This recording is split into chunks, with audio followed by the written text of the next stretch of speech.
to throw in the end zone, open receiver, touchdown.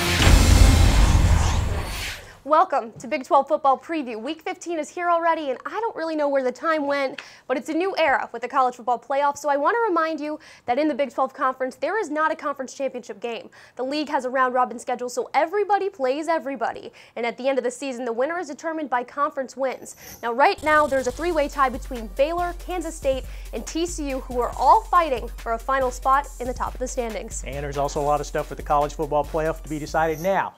Number cruncher Nate Silver, who nailed the last two presidential elections when he was doing that kind of work, he now does work for ESPN and Sports. He says TCU's probability of making the Final Four is 99% if the Frogs defeat Iowa State. I'd say that's pretty high probability. Now, TCU does control its destiny, which is what you want to do on the final weekend. And as we've discussed, Kansas State can still grab a share of the Big 12 title if they beat Baylor Saturday night. But the Wildcats' hopes of making the Final Four playoff pretty slim. Now, Baylor, meanwhile, needs an impressive victory and needs some upset help from teams in the Pac-12, Big 10, and the ACC. Well, the bottom line is the Big 12 has the best chance of A, getting a team in the playoff, and B, maybe getting two teams in the playoff. Well, whether or not it's an advantage to have an outright conference champion versus co-conference champions remains unknown, as Jeff Long was pretty tight-lipped Tuesday night on not projecting into the future. I guess we're just going to have to wait and see how this weekend unfolds. So let's run down our final weekend of games for the Big 12.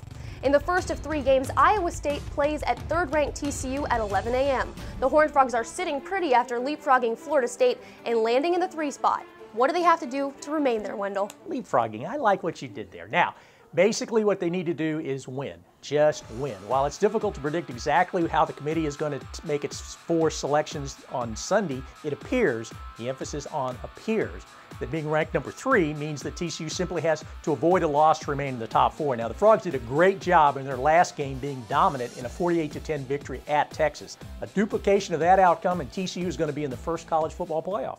Next game of the day is a big one and one of the best rivalries in the Big 12. It's Bedlam. Oklahoma State heads to Norman to face Bob Stoops and the Oklahoma Sooners. Now, both teams have struggled to find consistency all year, and as of late, they're battling a lot of injuries. So how do you expect this one to unfold, Wendell? Well, you know, both teams are starting backup quarterbacks who have very little experience. Trevor Knight is still sidelined for the Sooners, so redshirt freshman Cody Thomas is going to be making his third start. And freshman Mason Rudolph probably gets the call for the Cowboys, although we might see junior Dax Garman. Now, when your quarterback play is uncertain, the best remedy is a potent running game. Advantage, Oklahoma. The Sooners lead the Big 12 in rushing and figure to unleash the beast. Freshman running back and NCAA single-game record holder Samaje Perine. Last game of the day and the most significant, number 9 Kansas State heads to Waco to battle against 6th-ranked Baylor.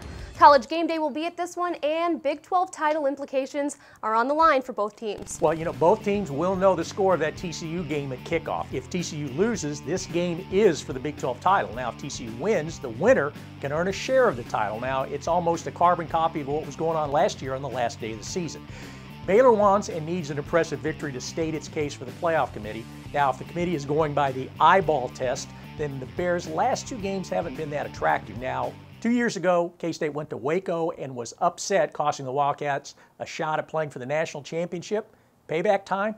We'll see. Well, that brings up our stat of the week. Baylor's secondary has allowed 11 completions of at least 30 yards in the last 2 games before pulling out wins over Oklahoma State and Texas Tech. Right, Kristen, you know, Texas Tech in particular was able to scheme its way into a lot of coverage mismatches against Baylor's secondary, and that allowed freshman Patrick Mahomes to set the Big 12 freshman record for passing yardage.